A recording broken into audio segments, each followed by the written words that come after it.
Hey there, I'm Kim Snyder, professional singer, high-level vocal coach, vocal repair specialist, and creator of the Voice Club method. All right now we're going to assess the top finalists of 2019 America's Got Talent, the final singers. And I'm going to tell you exactly how they do what they do. How do they sound that good? Well, it's actually more simple than you think. Now, before we get into this, I have to tell you, I approach the anatomy of the voice in a completely unique way to anybody that I've ever met, with the exception of some high-level vocal surgeons. And that is because of my own experience having to repair my voice twice after medically induced complete vocal damage. Like, you'll never speak again. If you'd like to know what happened and how I know what I know, you'll have to go listen to my story. But suffice it to say, what I'm about to tell you is not something you're going to hear anywhere else, and you'll probably never find anyone that agrees with me. And you know what? That's okay, because I've been places with the voice that nobody else has. All right, let's start with a world favorite, Cody Lee, really talented singer, pianist, blind and autistic.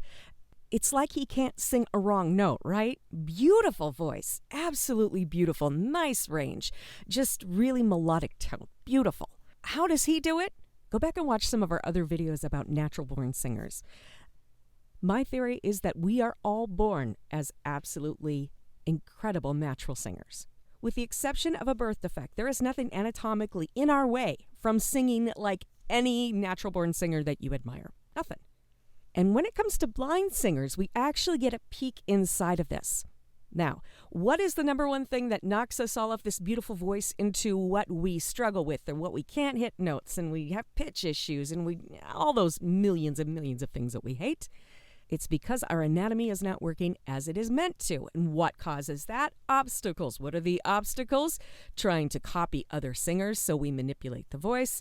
We are taught things that put our voice anatomically in a position it's not naturally supposed to work in. And we also try to do funky things with our voice in a way that it is not meant to work. And whenever we don't let the machine work as the machine is best built to work, it doesn't spit out the kind of sound it could.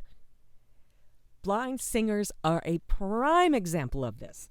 Now, they don't have the opportunity to watch other singers screw up their voices. They don't have the opportunity to copy the way somebody yanks their chin up for a high note or manipulates their mouth really wide. They don't have a chance to see all of that. They hear sound, and because their hearing is really exact, you can hear, and pretty much as most of us can, you can hear the difference between somebody who sounds like, by that note is just easy, it's just like emanating from them. Or, boy, okay, you just quit now because my ear is tired of hearing what you're doing. Or, you're just like yelling in my face. Just stop it.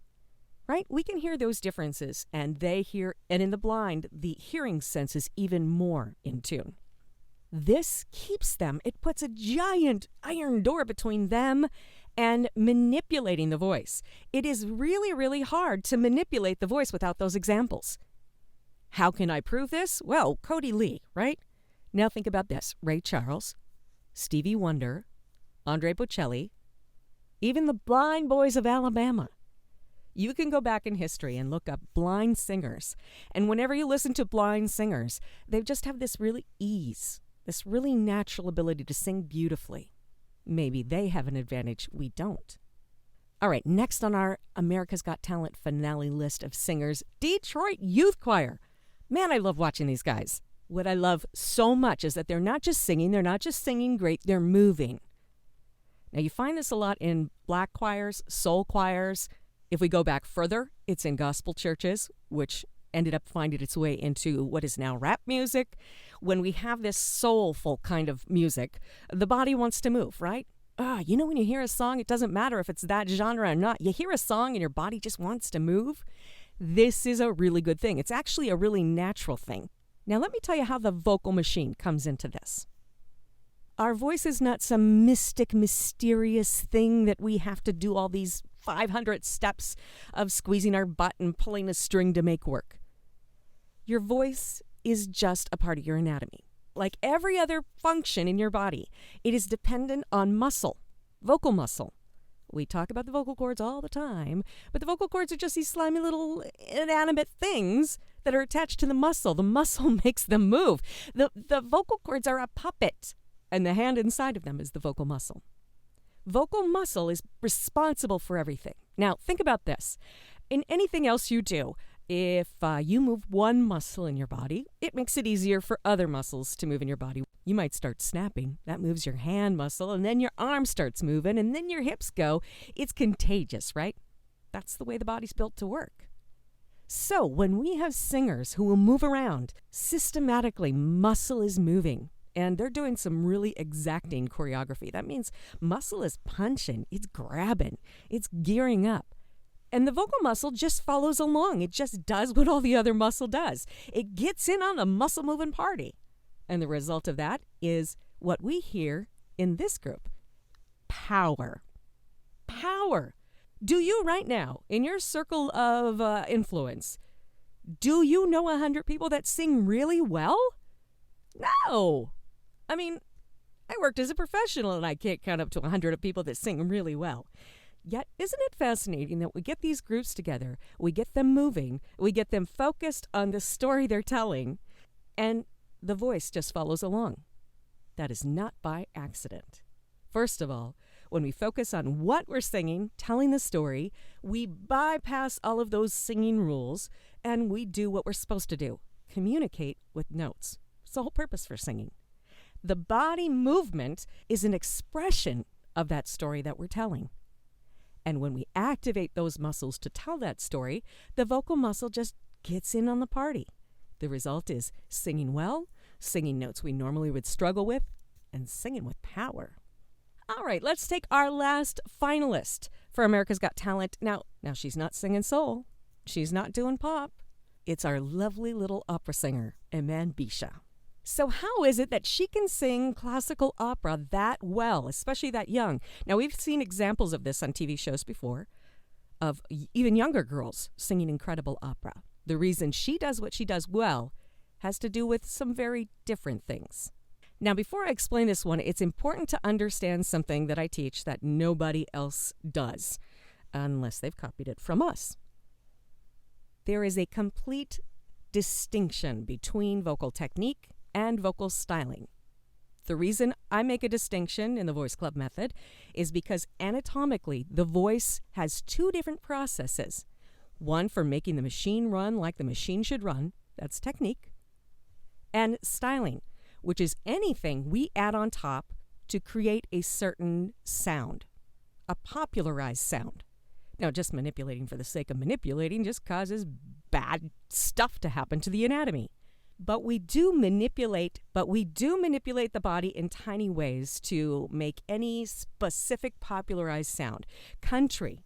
Think about how the vowels are different and the R's go like that. There's just tiny little manipulations.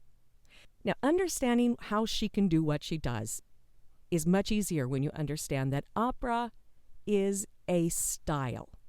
It is not a technique.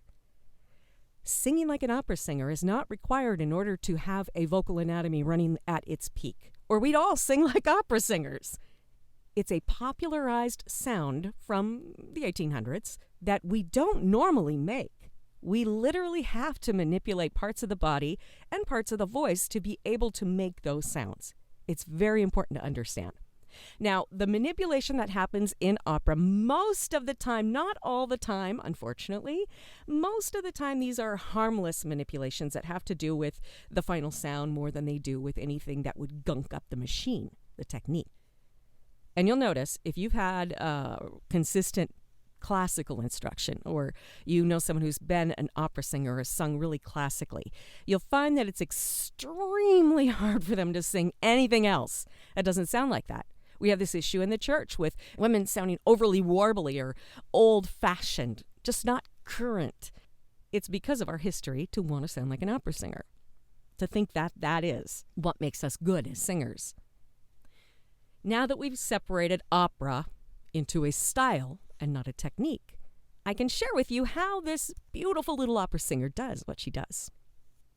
Opera has the biggest set of styling rules of any genre we've ever had or will have. And you know this if you had any classical training, because you can't sing a note without thinking of at least 20 things you should be doing at the same time. Well, here's the thing. When we're a child, they've proven we can learn foreign languages 5 times faster than an adult. So, we take a younger child and we teach them the rules of the style opera. It's easier for them to implement because they haven't had the opportunity to be out there singing rock and pop music and all the rest of it, the styles that do manipulate the voice in an unhealthy way. So she starts with a clean slate. Nothing's wrong in the first place. Add on to that, not just the rules of opera, and not just that the rules of opera got to her first. She had to have had a really good styling teacher, a really good operatic specialist. Somebody who could teach her the exact rules without getting her over into the parts where you can get vocal damage. Don't think opera singers get vocal damage? Metropolitan tenors, on average, have more vocal surgery than rock stars. So in any style that we do, we can abuse the voice. We can cause vocal damage.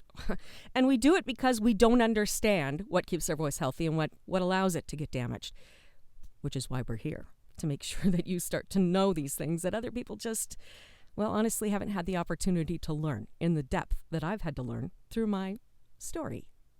Now, you can see the manipulation that happens in the body when Miss Bisha sings. Her natural face is lovely. It's just beautiful and lovely. When she goes into the styling she's learned, which we'll call opera, when she does the style opera, you'll see there's a little bit of a nose pinch that goes on and a manipulation of the mouth to make it big and wide and open.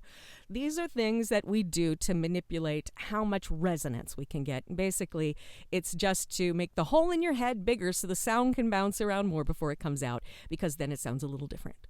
That's basically it. So she was taught this style, opera, first. When she was young, she had a good opera stylist, which they probably just called a singing teacher, who didn't teach her any habits yet that can damage her voice. And what she did was masterful because she mastered the style. What do all 3 of our finalist singers have in common? Not getting in the way of their natural voice. Whether it's the inability to copy or the inability to think about what they're doing with their voice because you're moving, or because you've just never learned those bad things to do and you're too focused on making a certain sound. All 3 of those things are keeping us from the things that most of us think we have to do every time we make a sound. Your voice is the same. Think about all the influences you've had. Think about all the singers you've tried to sound like, the styles of music that you've really liked, and the singers that you've picked within those styles that you've tried to sound like. All of that requires manipulating the voice. If you are meant to sound like someone else, you'd sound like someone else. That means it's not natural for your voice to do that. Now imagine what your voice would sound like if you hadn't picked up those manipulations, whether through bad teaching, just teaching that didn't know no better, or through manipulating your anatomical voice. That's what the Voice Club method is about. Identifying the obstacles we put in our own way and then systematically removing them so that we can get back to our natural born singing voice. If you'd like to know more about what we do, check out thevoiceclubacademy.com or soak up all the free stuff at thevoiceclub.com. Put into practice what you see here. Quit thinking about how your voice is supposed to do this, your butt's supposed to squeeze, you have to take a big enough breath. Stop making it so stinking hard. Just do what your voice wants to do. Get out there and sing.